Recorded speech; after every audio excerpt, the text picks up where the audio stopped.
Bueno, dicen que nunca dejas de aprender sobre la gente. En ningún momento, aunque sea gente cercana a tuya. Hay algo que tenga que aprender de ti a estas alturas. Hay amigos cercanos míos que se enteran ahora de que yo toco el piano, por ejemplo. Es que es algo que yo también me enteré bastante tarde, o sea, no sé cómo me enteré, no me acuerdo, pero recuerdo que fue como un poco en plan, ¿qué? Es que mi presencia en el conservatorio fue Efímera. efímera. Fue efímera, fue efímera. Estuve en el conservatorio un total de 4 años, pero ya tocaba el piano 2 años antes. Y sí, estuve en el conservatorio. Son cosas que la gente no sabe de mí, me refiero porque tampoco lo digo mucho, simplemente porque ya no está tan presente en mi vida y yo sigo tocando el piano, pero ya no en una institución. Pero sí, es muy curioso. Te empiezas a enterar de las cosas de tu gente más cercana, de datos así raros, y a mí me parece bastante guay. Qué ¿Hay fuerte. algo que tenga que saber de ti? Yo estudié piano un año. ¿Sí? Sí, lo que pasa es que mi madre me dijo o piano o baile. Y entonces pues lo dejé. Somos Latos España. Y fue es todavía más efímero que tú. Un año. Y ni siquiera fue el conservatorio. Pero sí, me gustaba. A mí la música me gusta mucho. Aprendí a tocar la guitarra yo sola. Ah, mira. No sé si Eso. se lo sabía. Yo con la guitarra me empecé a manejar también sola. Que mira, porque somos iguales, Sí, igual, igual, ¿eh? siempre. Y lo decía con motivo de que todavía me acuerdo de muchas cosas que aprendí en el conservatorio, más en el campo de historia de la música. No sé, hay cosas de las que me acuerdo muy bien y que aprendí a lo mejor con 8 o 9 años, pero son cosas que se te quedan. No sé, el conservatorio es que deja una marca bastante fuerte, en algunas personas es incluso negativa. Yo considero, y lo he hablado con mucha gente que sigue en el conservatorio a día de hoy, que el momento en el que yo me salí es el mejor, porque has aprendido lo básico, sabes manejarte, pero a partir de ahí tú ya vuelas solo, tocas lo que te da la gana, como te da la gana, el tiempo que te dé la gana. Entonces es lo justo para saber tocar el instrumento, pero no lo suficiente como para quemarte y cansarte. Así que mira, Muy bien, Susana. toca aplauso. Hacía mucho tiempo que no aplaudíamos. Pues ya está, hay que recuperar las viejas costumbres. Pues sí. Y ¿Y qué dirías que es como lo mejor que te llevas de tu experiencia en el conservatorio? a ver, aparte de lo obvio de aprender los básicos, tener un profesor que esté ahí contigo porque hay horas de individual, hay horas de colectiva, es un rollo. Yo creo que ya más que amistades o más que tal, aprendí mucho a organizarme desde primaria, porque claro, yo decía, vale, hoy tengo 3 horas de conservatorio, que tengo coro, colectiva e individual, y mañana tengo un examen de mate. Pues yo desde primaria ya aprendía, si era un examen, que no es que estudiase yo mucho en primaria, pero si era un examen con el que yo tenía un poco más de problema, que era así matemática y tal, pues me lo empezaba a estudiar con tiempo y me aprendí pues a manejar mi tiempo mucho mejor de lo que lo manejaría ahora mismo si nunca hubiese entrado al conservatorio. Entonces, yo sí que es cierto que no entré por voluntad, porque mis padres me hicieron entrar, pero hoy en día lo agradezco porque aprendí a manejar mis tiempos teniendo en cuenta, claro, tengo esta actividad que me va a ocupar 3 horas de la tarde, más el tiempo que tardo en ir y el tiempo que tardo en volver, si me va la tarde entera. Entonces, pues si eres una persona que tiene problemas manejando su tiempo, la verdad que el conservatorio, cuando lo coges de pequeño, es una cosa a la que te ayuda. Qué guay. En mi caso, por lo menos, pasó así. Y la verdad, no se me daba nada mal. La verdad, hay mucha gente que me pregunta que por qué lo dejé, pero yo sinceramente estoy muy feliz ahora mismo, tocando por mi lado lo que yo quiero, cuando quiero. O sea, lo que me ha hecho no aborrecer el instrumento. Porque de hecho dejé el conservatorio en sexto de primaria y durante primero y segundo de la ESO no toqué el piano. O sea, lo tenía cogiendo polvo en mi habitación, no lo tocaba, le tenía y estaba ya cansada del conservatorio. Hasta que en tercero de la ESO volví a tocar y en cuarto me compré yo uno ahí bueno de pared, blanco, es precioso, es mi Mm. bebé. Y pero tenemos una relación seria y estable, tiene nombre y todo. ¿Sabes los guitarristas estos que le ponen nombre a sus guitarras? Pues yo, ¿Cómo se llama? Roger Prince, por Roger Taylor y por Prince. No, le tengo apego, la verdad, es mi bebé, lo quiero un montón. Y sé que si me hubiera quedado en el conservatorio, no me gustaría ya. el piano, así que es que lo sé. ¿Te Es habías que, cansado? claro que sí. Es que no es que te lleven así súper, bueno, yo hablo desde mi pobre y efímera experiencia. No me llevaba muy, muy, muy estricto y muy, muy tal, pero sí que es cierto que yo prefiero ir por libre en ciertas cosas. Y, y eso, básicamente, el conservatorio está muy bien para un rato. ¿Consideras que eras una niña prodigio? No, considero que se me daba bastante bien, pero, pero comparado a los niños prodigios del piano y en general a los músicos en la composición, en todas las... Creo que soy una niña de prodigio. Es que he visto lo que hay, vamos. ¿Y qué es lo que hay? Pues hay una persona que creo que todo el mundo sabe porque ya lo habrás leído en el título, Hombre, ya a estas alturas... que era literalmente la definición de niño prodigio, y esa persona es Mozart. Aplausos. Aplauso. Ya tenemos telepatía para meter aplausos cuando... Tanto tiempo juntas nos está afectando. Sí, ¿no? Mozart, siempre me ha encantado Mozart, siempre fue de mis favoritos, aparte porque recuerdo con mucho cariño la clase en la que di yo a Mozart. Simplemente son, o sea, cosas de las que te acuerdas. Luego con los años, me acuerdo de una clase en primero de elemental en la que pues éramos todavía pequeños, hicimos postales de Navidad en el conservatorio, que era así temática musical. Y pues igual que me acuerdo de esa anecdotilla, me acuerdo de la clase en la que aprendimos sobre Mozart y que me impactó mucho su historia, sobre todo su final, pero eso quedan 40 minutos para enteraros, así que poneos cómodos. Y sí, son cosas de estas que se te transmiten de pequeño y que jamás se te olvidan. Y Mozart no se me ha olvidado jamás en la vida. Así que mira, ahí está el dato. Sí, chica Mozart.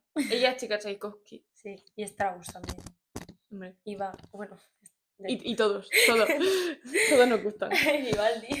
Bueno, Bueno, Mozart. Mozart nace el 27 de enero de 1756 en Salzburgo y fue literalmente una máquina, era una máquina. Su padre, que se llamaba Leopold Mozart, era violinista y era compositor en la corte, y entonces pues lo introdujo a él desde que era pequeño, y a los 5 años Mozart ya componía. 5 años. Era el sexto de 7 hijos y sí que recuerdo que su hermana también componía y también era una niña prodigio, lo que pasa es que es como tantas mujeres olvidadas de la historia. Pero sí, su hermana Nanette creo que se llamaba, también era buenísima. Claro, los genes ahí del músico de Leopold Mozart pues se pasaron. Y sí, a los 3 años empezaron ambos a recibir lecciones del padre, que bueno, se dice, como siempre, siempre los padres son así, de verdad, en todos los chicos de los que hablamos, autoritario, exigente y que lo presionaba y abrumaba un montón, porque también te digo, sabía que podía, entonces Ya, pero aún así. ya, o sea, ves que a tu hijo se le da mínimamente bien y entonces ya está, vas a hacer de tu vida esto y vas a ser no solo ya un niño prodigio en cuanto a talento, sino un niño prodigio en cuanto a la práctica, porque también te digo, el talento en la música no es solo que se te dé bien, es el trabajo que le metes. En el caso del piano es poder automatizar y poder mecanizar ciertos movimientos porque va por memoria muscular. Yo hoy en día sigo sabiendo tocar cosas del conservatorio no por ver la partitura, sino porque te acuerdas por memoria muscular. Pasa también en el baile, de hecho. Así que, pues sí, y a los 6 años, o sea, a los 5 componía, y a los 6 años la familia de Mozart se fueron todos de gira por Europa, Sí. y en esa gira, a los 6 años, de verdad, es que eso es ¿Esto por increíble. qué? Porque su padre estaba metido en la corte, entonces fueron visitando las principales cortes de toda Europa. Pasó por París, por París, Londres, por Viena, por Roma, un montón. y ahí conocieron a muchos músicos influyentes de la época. Claro, ¿y qué pasa cuando un artista conoce a otros artistas de otros sitios? Pues que se nutre de ellos y lo trae, bueno, allí iba a decir aquí, pero aquí no, No, aquí no. lo trae para allá. Bueno, aquí tenemos a Manuel de Falla, aquí tenemos a Isaac Albéniz, A tenemos muchos. maravilla. Maravillas, siempre. Pero no es Mozart. Hablando ya de su carrera como compositor, en 1789 vuelve a Salzburgo y comienza a trabajar como compositor en la corte del príncipe arzobispo. Así que mira, es que él, también os digo, vivió poco tiempo. Entonces todas sus cosas y todo es como muy temprano, porque claro, si vivió poco tiempo, pues tenía que desarrollar su genialidad en los pocos años que le dio la vida. Así que, claro, murió a los 35 años. Bueno, de eso hablaremos luego. En el 1779, vamos a ver si leo esto correctamente, Hieronymus von Coloredo le nombra concertmeister, que era maestro de conciertos, que es pues, el sueño de su padre. Su padre siempre había querido esa posición y ese oficio para él. Sin embargo, a Mozart esto le sabía poco. No le gustaba porque pensaba que su patrón lo trataba como que era un sirviente. Entonces Mozart no iba a tolerar eso. Y, herido en su orgullo, se enfrentó a su patrón. ¿Sabes qué ocurrió? ¿Qué? Que lo echaron literalmente a patadas. Literalmente a patadas. Literalmente, por lo que he leído en un artículo, consiguió que lo echaran literalmente a patadas. O sea, que le dieron una patada y lo echaron. O sea, Ay, totalmente situación de película. pobrecito. Es que a Mozart sí que es cierto que esto lo aprendí en clase de música en la ESO, pero Mozart era como un alma muy libre en el sentido de su música. Era un genio indiscutible y no le gustaba que nadie le dijera lo que tenía que hacer. Y más si esa persona no sabía de música y era como el mecenas, por así decirlo. Entonces, sí, págame por este trabajo, pero déjame a mí libertad creativa. Y si me dices que no ponga un ballet, da por seguro que lo pondré.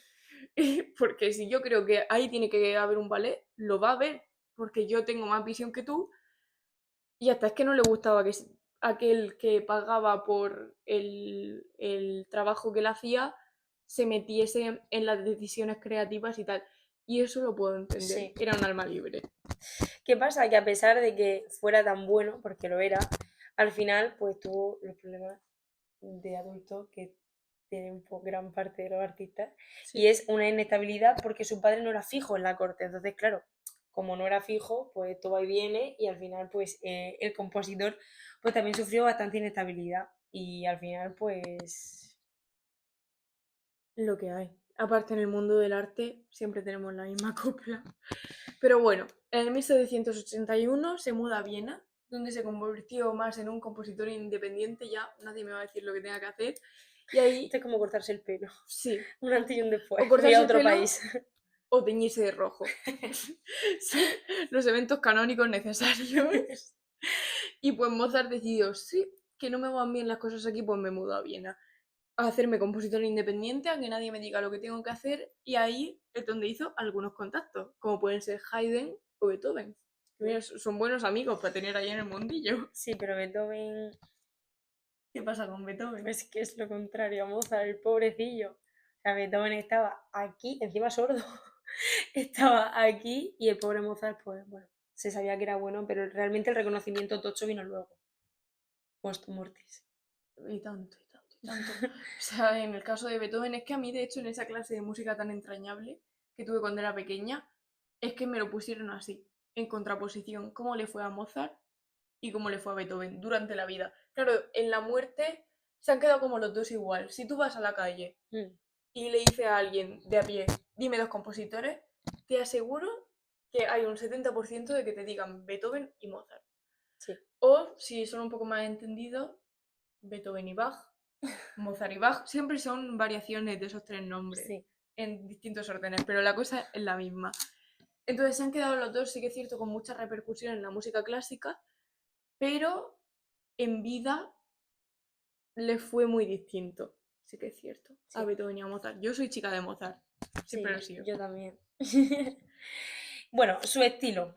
Daba mucha importancia a la forma, era muy emocional, muy expresivo, y tengo apuntados 4 puntos importantes característicos de la música de Mozart. Era un equilibrio entre la estructura y la emoción, porque sí que es cierto que en todas las artes hay siempre como personas que se deciden por o perfeccionar la forma o perfeccionar el contenido, y sí que Mozart pues encontraba ahí un poco el equilibrio entre las dos. Un desarrollo temático preciso, o sea, él iba como a tope, concretamente a lo que él quería expresar. Un contrapunto sofisticado. Aquí entra Bach, porque bueno, esto caracteriza bastante a Bach, el barroco.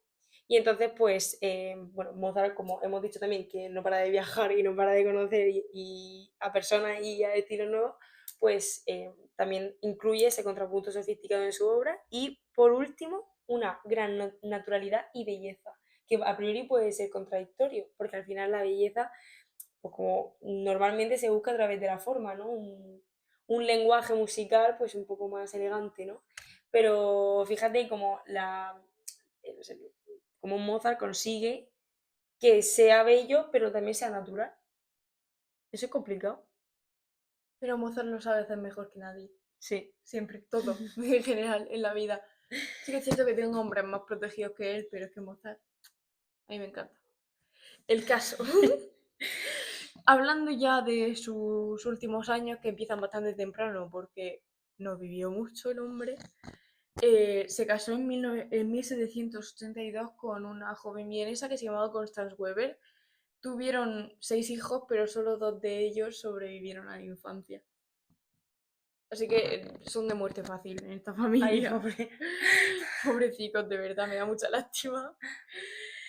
En esos últimos años compuso de las cosas más conocidas de toda su carrera. O sea, si tú miras en contraposición a otras cosas que compuso antes y tal, también son conocidas, pero no tanto. O sea, donde se ponga la flauta mágica,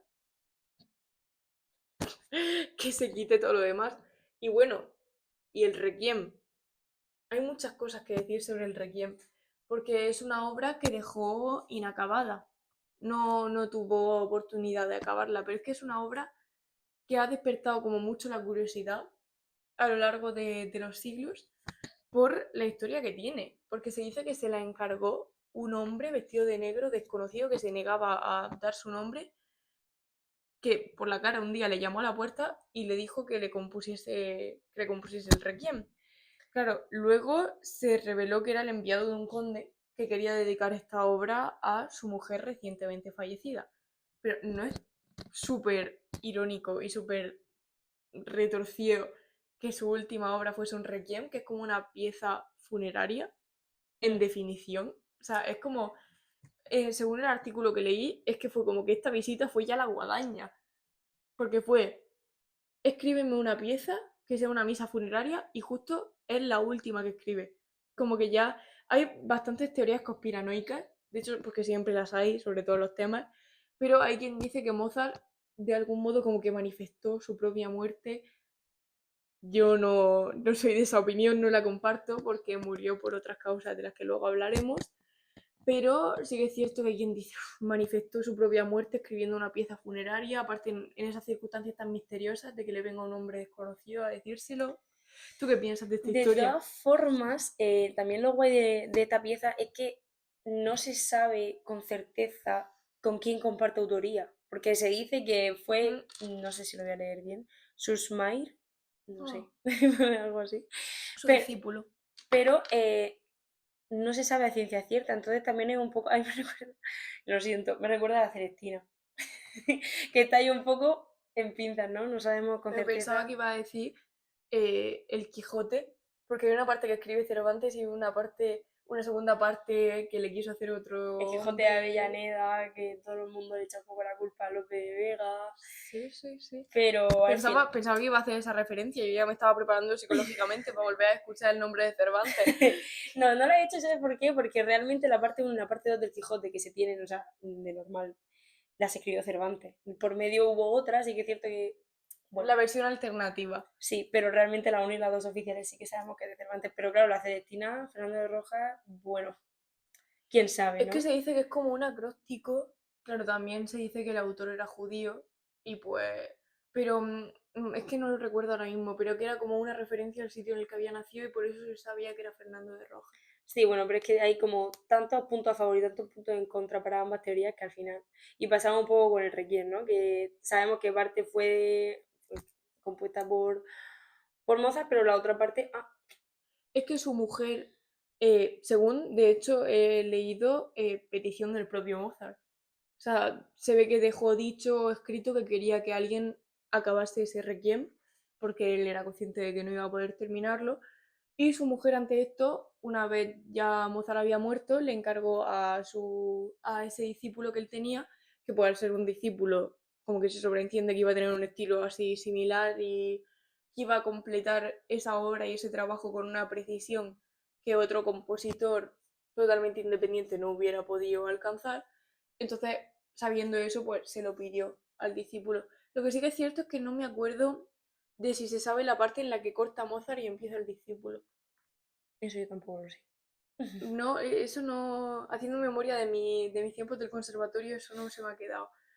Pero, bueno, es que era imposible acordarme de todo.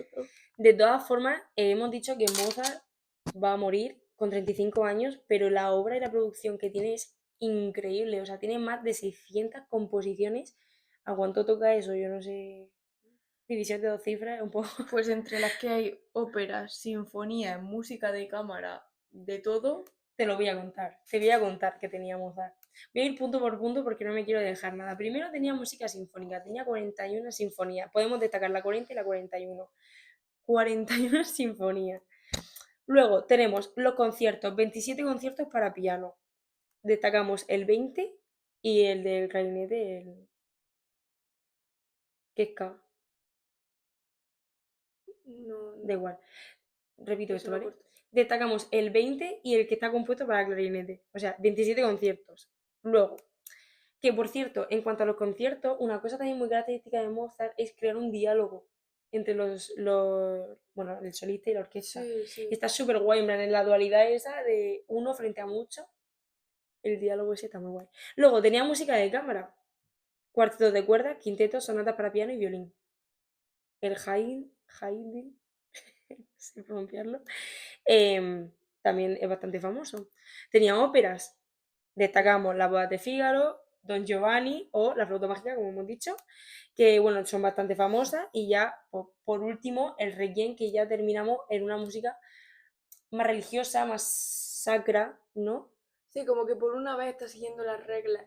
Como que por una vez estás siguiendo lo que otra persona, en este caso un desconocido de negro, le ha dicho O sea, fíjate, en contraposición. música sacra, Pero tiene sinfonía, un cuerpo conciertos. de arte súper, súper extenso. Es una brutalidad y más si tienes en cuenta que murió a los 35 Es que años. murió a los 35 O años. sea, te dio, claro, también te digo, él empezó antes de lo que cualquiera de nosotros mortales hubiéramos empezado. Porque si a los 3 años ya recibía lecciones y a los 5 ya componía, Sí. entonces ya supongo que el tiempo hizo que se compensase.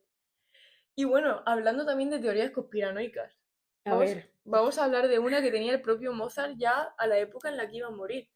Porque unas semanas antes de morir, viendo que su salud empezaba a flaquear un poquito, se ve que él tenía cierta paranoia y cierta teoría de que un compositor le había envenenado.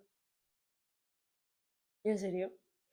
Sí que es cierto que luego se ha visto que la causa de la muerte de Mozart muy probablemente no era un envenenamiento, pero sí, él sospechaba que le habían envenenado y quien mantiene esta teoría apunta al compositor italiano Salieri. Que hay una adaptación cinematográfica de la vida de Mozart en la que el director decidió como poner a este otro compositor como que era su rival, quizá un poco haciendo referencia a estas teorías de que Mozart no murió de una fiebre o de inanición, que murió de un envenenamiento porque era demasiado bueno.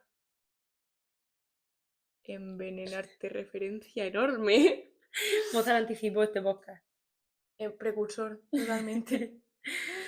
Pero sí, era una teoría que él mismo tenía y a mí, porque cada uno tiramos a lo nuestro, tú tiras a la Celestina y yo tiro a lo mío, me recordó a Bowie por las paranoias que él tenía como de que alguien lo estaba siguiendo, de que había una conspiración para matarle en los momentos en los que peor estaba con las drogas, pero que tenía esa paranoia un poco. Entonces ya en los últimos momentos, bueno, en las últimas semanas de vida, pues se ve que ya como también está empezando a afectarle un poco la cabeza, pues le decía a su mujer todo el rato que sí, que lo habían envenenado. Eso es bastante recurrente, ¿eh? En todos los artistas. Es que parece que no, pero cada episodio que hacemos nos damos cuenta de que algo pasa. Espronceda también se dice que murió envenenado por otro escritor, ¿era? No me Sí, acuerdo. pero más que nada es el trastorno, o sea, lo que cada artista tiene en la cabeza, más que luego en qué se traduzca. Es Sí. como, por ejemplo, Baker también tenía mucho miedo a vivir. Hmm. Y bueno, las leyendas de Baker son bastante oscurillas, ¿no? Hombre, No sé, por eso me Goya. gustan tanto. Goya se encerró y empezó a pintar las paredes. O sea, no sé, como que me parece como un punto de unión también con el resto de arte. El estado en el que... La paranoia, sí. mm, Pero bueno, eh, muere el 5 de diciembre de 1791 a los 35 años. Y luego aquí ya se dice que de una fiebre reumática, pero luego también hay otras teorías. Aquí voy a soltar un datito de mi profesora de música de la ESO, porque tampoco nunca se me olvidó, las cosas de Mozart no se me olvidan nunca. salvo donde cortó en el Requiem, pero bueno, esos son detalles menores. Se dice que murió de inanición porque era tanto un genio en la música, o sea, era una bestia que no lo era en la vida cotidiana, en el sentido de que estaba como su cabeza siempre en música, no pensaba en palabras, pensaba en pentagrama. Y estaba tan enfocado en su música y en ese mundo y en ese talento y en esa afición que él tenía, bueno, no afición, era su trabajo, pero me refiero, que se le olvidaba cosas tan esenciales para la vida humana que llegó un punto se le olvidaba comer, se le olvidaba abrigarse en el invierno. Y eso también es que es una cosa que yo he visto en muchos artistas. ¿Cómo se te puede olvidar abrigarte? O sea, son necesidades, ¿no? Se ve que él no las sentía. Su ansia por componer y por hacer música y por crear, se dice, claro, estoy hablando de teoría, se dice que era mucho más grande que comer o que abrigarse cuando hacía frío. Entonces, es como que ni siquiera se le pasaba por la cabeza, hace frío, voy a abrigarme. Es componer, crear, tocar, crear. Es una teoría, pero que está muy extendida. Yo por lo que he visto hay mucha gente que piensa que realmente fue que cogió una enfermedad infecciosa o esa fiebre o lo que sea que cogió, em, precisamente porque no se cuidaba mucho. Puede ser. Y es algo que he visto en otros artistas también. No recuerdo exactamente, pero sí que sé que hubo una historia de un artista que estaba como súper enfocado en su arte y que se le olvidaba que tenía necesidades básicas humanas. Y dije, Mozart. Pero es que ahora mismo no me acuerdo de quién era. El Quijote. Pues Estaba un poco crazy también. a lo mejor, no sé. No, pero el Cervantes en verdad también era un poco así, ¿eh? Enfocado en el ¿Sí? teatro, en escribir y todo le fue fatal. Solamente le fue bien el Quijote. Hombre, Y sí. también, Ni siquiera tenía un brazo. ya. Bueno, se dice esto, no estoy 100% segura. Bueno, sí, sí que, ay, no sé, que era manco, pero tenía la mano. O sea, lo que es que no la podía utilizar. O Es algo que así, no yo he sé. visto representaciones muy quizá caricaturizadas Puede ser. No lo sé, no de estoy Miguel de segura. Cervantes en las que se veía como en un escritorio con una pluma y quizá era para representar lo del sobrenombre o el mote del Manco de Lepanto, que es sin un brazo Yo entero. juraría que sí que lo tenía, pero porque recuerdo el momento de ver esa información y decir que yo también me pensaba que no tenía mano. Pues perder también se puede interpretar como perder la movilidad y Claro, tenerlo ahí colgando, pero una pueda, metonimia. que no pueda, claro, es que lo puede ser perder o directamente que no tenía brazos, no lo sé. Es una cosa que tenemos que investigar Pues ahora. sí, os lo En cuanto diremos. acabemos el episodio, Sí. os lo diremos. Os diremos que hemos sacado de nuestras pesquisas. No, pero al final es que todos los grandes les pasa. O sea, esto es algo, yo creo que una característica común a los artistas buenos. El pasar una vida horrible al final y, bueno, Mozart dentro de lo que cabe no, tampoco pasó una vida horrible, horrible. No, pero sí que es cierto que tuvo muchos problemas Pero sí, financieros y muchos problemas, bueno, de salud, mentales. financieros, mentales. O sea, Sí, sí, sí. no fue tampoco un caminillo de rosas su Sí, pero vida. bueno, sí que juega a su favor que por lo menos el público sí que lo tenía como alguien bueno en lo que hacía. Es verdad que se valoró más después, Sí, a pero ver, ahí estaba. en el momento estaba, sí que es cierto, mucho en el ambiente aristocrático o en quien era profesional en la música y quien sabía de la gente importante en el momento.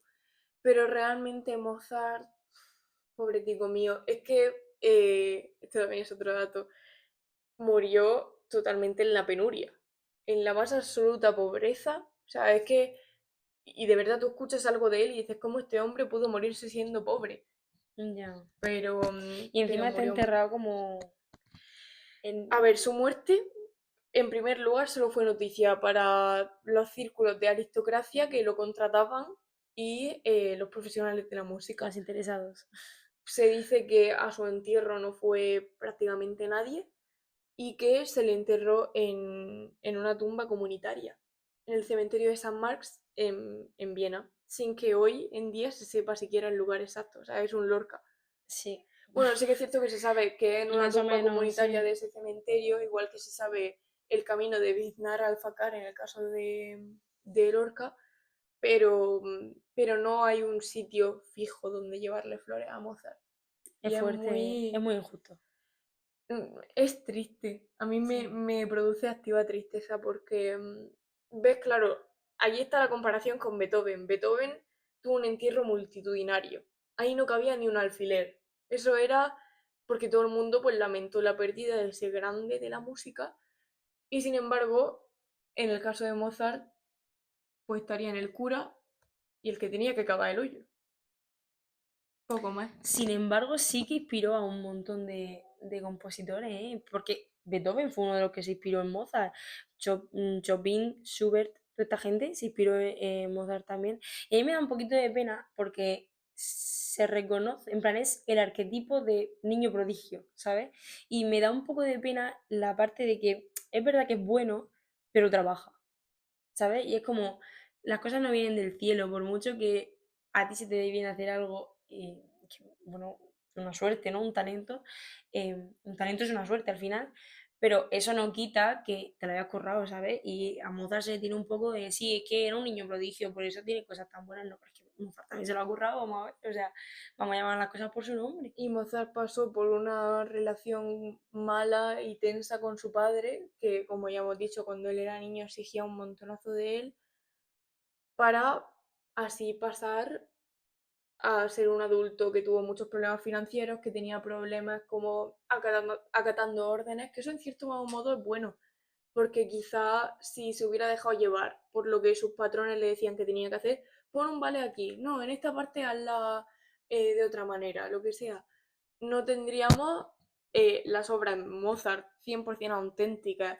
de las cosechas de su cabeza a día de hoy. Tendríamos versiones alteradas por lo que el que pone la cartera quiere y esa persona al final no es el experto en música, no tenía el halo celestial de músico que tenía Mozart, me refiero, es una cosa distinta, así que es cierto que si tú pagas por un encargo, pues das ciertas indicaciones, supongo, pero hasta el punto de meterse y tal con Mozart, ya ahí es donde dibujaba la línea, y ahí decían, no, mi arte es mi arte, y escucha, yo lo agradezco. A mí también me gusta mucho de Mozart, como que tenía muy claro en qué inspirarse. A él le gustaba mucho pues, los ecos más clásicos, ¿no? El inicio de, al final todo, ¿no? Y es fiel a eso. Sí que es verdad que lo perfecciona y lo matiza y le da giros y demás, pero como que siempre lo tiene muy presente, ¿sabes?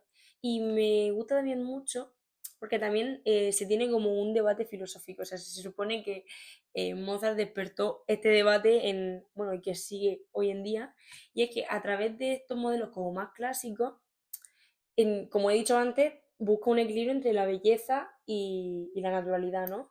Pero al final lanza un mensaje, o eso es lo que se ha llegado a interpretar, de que no hace falta como ser muy artificial y meter mucho rollo a las cosas para llegar a que algo sea bonito.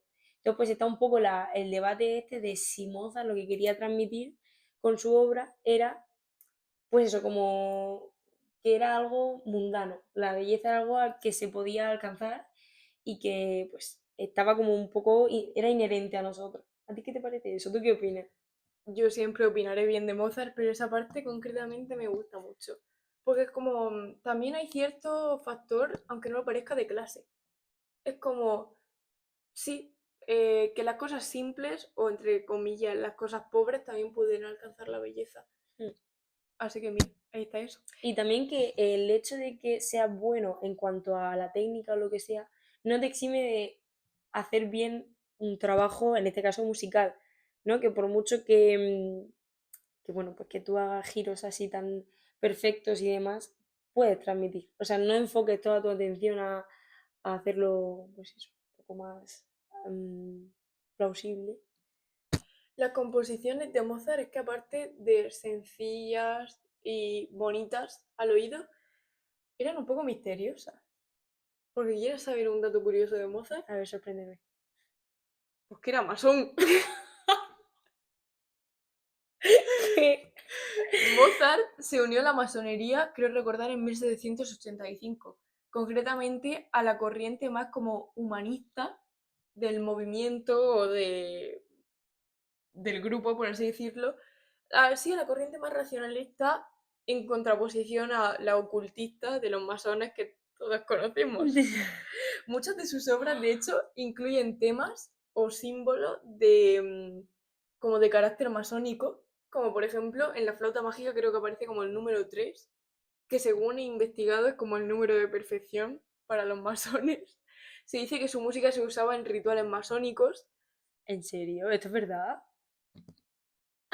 que contienen mensajes ocultos y códigos que solo pueden ser comprendidos por aquellos que estén familiarizados con la simbología masónica. ¡Qué memeo, Susana, de verdad!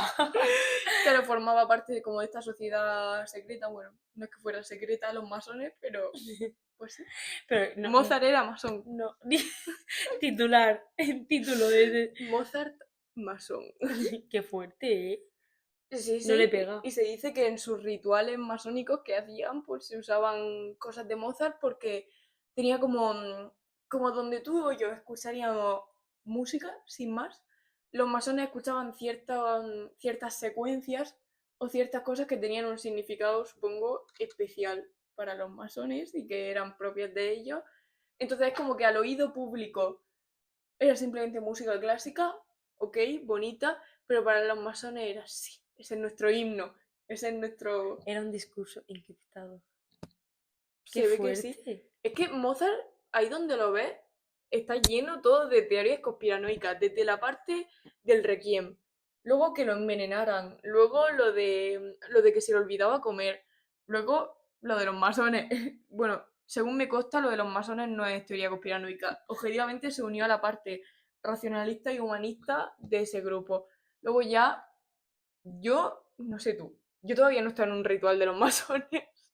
Sí, yo fui ayer, de hecho. Sí, De ayer hecho, pusimos una canción de Mozart, pero se ve, yo no sé si en los ritos masones se usaba la música de Mozart, pero oye, yo dejo el dato. qué fuerte. Y una caja llena de sorpresas. En verdad es Como como... Clara Campoamor, también era masona. Ya está, todo en casa. Todos somos, y Alicia y yo somos masonas en secreto. Y sí. Nunca se sabe, nunca se sabe. No, pero es que según me... Cuanto más te escucho hablar, más digo, si es que no es solo el arquetipo de niño prodigio, es que también el arquetipo de artista frustrado. Totalmente, y artista que tenía una vida secreta bastante compleja y Bueno, algo bastante tenía que esconder, ¿no? pesada, supongo. Bueno, claro, en 35 años le daba para esconder cosas. Es que 35 años, es que todo lo que hemos contado en 35 años. Es que le dio tiempo a hacer de todo, le dio tiempo de París a Salzburgo, luego a Viena, luego también ahí está la otra teoría de que quiso algo con María Antonieta. En serio. Sí, te lo juro. ¿Qué? No sé, de verdad, no sé de dónde viene esta información de mi cabeza, porque sé que lo he oído, sé que lo he leído, sé que está ahí, pero Mozart quiso algo con María Antonieta antes de que ésta se mudase a Francia y se casase con Luis XVI. Mozart hizo todo lo que pudo por sobrevivir en este mundo de la manera más... Mozart vivió en 35 años lo que una persona mortal viviría en 130. Eso es así. Literalmente, qué fuerte. ¿Cómo os habéis quedado con los datos de Mozart? ¿Os ha gustado? Yo me he quedado... Ah, no, nada. Muerta matada me he quedado. Qué fuerte, ¿eh? Pues yo hay muchas cosas que no sabía. La parte bonita de envenenarte es aprender cosas también nosotras. Y bueno, ya os diremos el temita este del manco de Lepanto, que a mí es que se me ha quedado la curiosidad. ¿Tenía brazo o no tenía brazo? Decídnoslo en los comentarios. Si lo sabéis vosotros antes que... A ver, para ese entonces ya lo habremos buscado en Google, probablemente. Sí. Y si no queréis buscarlo en Google, siempre podéis ir al siguiente episodio De envenenarte la semana que viene. que empezaremos diciendo esa información. Ahí, simple, sencillo. Oye, sí, vamos a estar hablando. Nosotros sabemos de lo que vamos a estar hablando, pero vosotros no. Y diremos al principio: ¿sabes que Cervantes tenía brazo o sabes que Cervantes no tenía brazo? Nos ¿Tú qué enteraremos. crees? ¿Tú qué crees? Vamos a jugárnosla. Yo creo que, no, que sí tenía. Yo creo que no. Pues ya Chan, está. chan, chan. ¿Quién ganará? No sé, yo hay una parte de mí que piensa que sí que lo tenía, pero como me veo obligada, como somos solo dos, a tomar la postura contraria, diré que no tenía brazo. Veremos a ver quién gana. De cuando lo tiene. Y nosotras dos convencidas de que sí. Bueno, Venga, se sí, verá. no, sí, no. A ver, ¿con quién vais? Elige vuestro jugador. Team Susana no tenía brazo. Team Alicia lo tenía, pero era un poco useless. ¿Quién ganará? Ah, lo sabréis en el siguiente episodio. Para eso hay que ir. Hasta la semana que viene. Adiós.